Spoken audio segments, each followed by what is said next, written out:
দলকে অনেক অনেক ধন্যবাদ জানাবো আমার পক্ষ থেকে, কারণ অজয় দাকে দিনাটা থেকে প্রার্থী করা হয়েছে।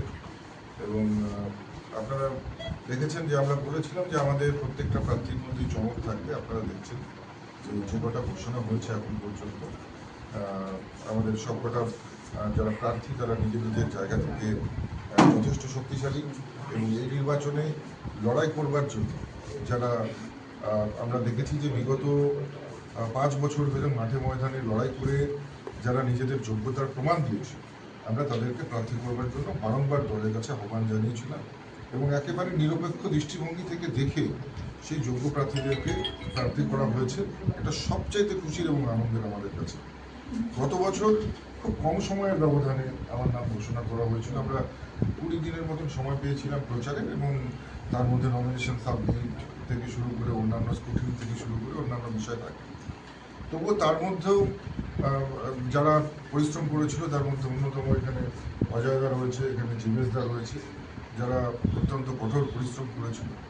তো এবারও নিশ্চিতভাবে বলতে পারি যে আমরা সময়টা যেমন একটু বেশি পেয়েছি, ঠিক একই রকমভাবে আমাদের নির্দিষ্ট পরিকল্পনা অনুযায়ী আমরা একটা দীর্ঘ সময় থেকে আমাদের কার্যক্রম যে আছে সেটা আমরা চালিয়ে যাচ্ছি।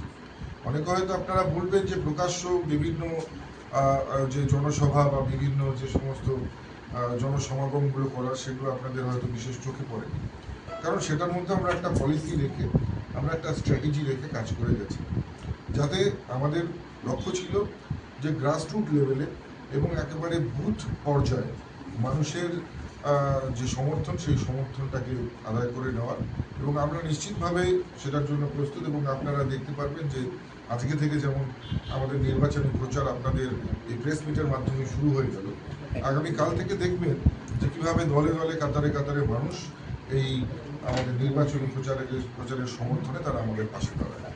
এবং সর্বোপরি বলব যে বিগত 5 বছরের যে সন্ত্রাস সাধারণ মানুষ দেখেছে, বিভিন্ন এলাকায় শুধু ভারতীয় জনতা পার্টির কার্যকর্তাদের উপর সন্ত্রাস হয়েছে তাই নয়, সাধারণ মানুষের উপর সন্ত্রাস থেকে শুরু করে এক্সটর্শন থেকে শুরু করে দিনাটার যারা ব্যবসায়ী তাদের উপর যেমন এক্সটর্শন হয়েছে, তাদের উপর চাঁদাবাজি জুলুমবাজি হয়েছে। আমরা দিনাটার সাধারণ মানুষও বিভিন্ন ক্ষেত্রে সাফার করেছে।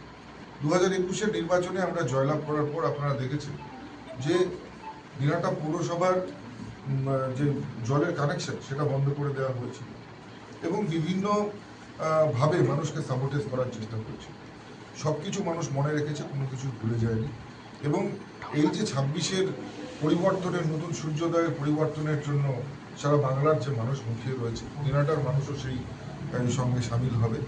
এবং আমাদের যে প্রার্থী অজয়দা যথেষ্ট সংঘর্ষের মধ্যে দিয়ে সেই দিনাটা বিধানসভা থেকে উঠে এসছে। আপনারা দেখেছেন যে বেশ কয়েকবার ওনাকে মিথ্যে মামলা দিয়ে জেলবন্দি করা হয়েছিল, ওনার বাড়িতে ভাঙচুর করা হয়েছিল, বয়স্ক মা থেকে শুরু করে ওনার ছোট ছোট শিশু সন্তান থেকে শুরু করে ওনার ওনার পত্নী, ওয়াইফ, কেউই বাদ যায়নি, সবার উপরে অত্যাচার হয়েছিল। সব মিলিয়ে তারপরেও মেরুদণ্ড সোজা রেখে লড়াই চালানো, এবং নিশ্চিতভাবে আমরা বলতে পারি যে একইভাবে আমাদের কিন্তু ভারতীয় জনতা পার্টির যারা বুথ লেভেলের কার্যকর্তা রয়েছে তারাও কিন্তু ঠিক একইভাবে কাজ করে যাচ্ছে। ক্যামেরার হয়তো তারা আসতে স্বাচ্ছন্দ্য বোধ করে না, তারা হয়তো প্রচারের জৌলসে থাকে না, কিন্তু যে কাজ করবার সে কাজ কিন্তু কঠিন পরিস্থিতির মধ্যে দিয়ে তারা করে গেছে। এবং সংগঠন যথেষ্ট শক্তিশালী। আপনারা একেবারে ভেটাগুড়ি থেকে শুরু করে বুড়িরহাট থেকে শুরু করে নাজিরহাট, চৌধুরীহাট থেকে শুরু করে নয়ারহাট থেকে শুরু করে দিনাটা শহর, প্রত্যেকটা জায়গার মানুষ তৃণমূল কংগ্রেসের এই অধ্যক্ষতা, এই অহংকার এবং এই অত্যাচার এর বিরুদ্ধে মুখর হয়েছে। এবং নিশ্চিতভাবে এবারের নির্বাচনে আমাদেরকে দুহাত ভরে আশীর্বাদ করবে। অজয় দা দিনাটা বিধানসভা থেকে জয়ী হতে চলেছে, এবং নিশ্চিতভাবে বলবো যে যে অপশক্তি, যে অশুভ শক্তি দিনাটার মুখে রয়েছে, উদয়ন গুহ, উনি এবার একেবারে বিপুল ভোটে দিনাটা বিধানসভা থেকে হাঁটতে চলেছে। দিনাটাতে আপনাকে বারংবার সাইড করতে দেখা গিয়েছে, তাহলে এবার কি আপনি অন্য কোনো কেন্দ্র থেকে দাঁড়াচ্ছেন? দেখুন, সেটা দল সিদ্ধান্ত নেবে, কিন্তু দিনাটার লড়াইয়ের ক্ষেত্রে আমি থাকবো। অজয়দার সঙ্গে অজয়দার লড়াই, সেটা শুধু অজয়দার লড়াই নয়, সেটা আমাদের প্রত্যেকের লড়াই। সেই লড়াইয়ে আমরা প্রত্যেকে সামিল থাকবো, এবং নিশ্চয়ই অজয়দার জয়টা আমার জন্য একটা প্রেস্টিজ থাকবে। তো প্রথম দফায় তালিকা প্রকাশ হলো, দ্বিতীয় দফায় কবে বাকি নামগুলো প্রকাশ হতে পারে বলে খবর রয়েছে? দেখুন, খুব তাড়াতাড়ি এটা হয়ে যাবে হয়তো, খুব কম সময়ের মধ্যেই হয়ে যাবে।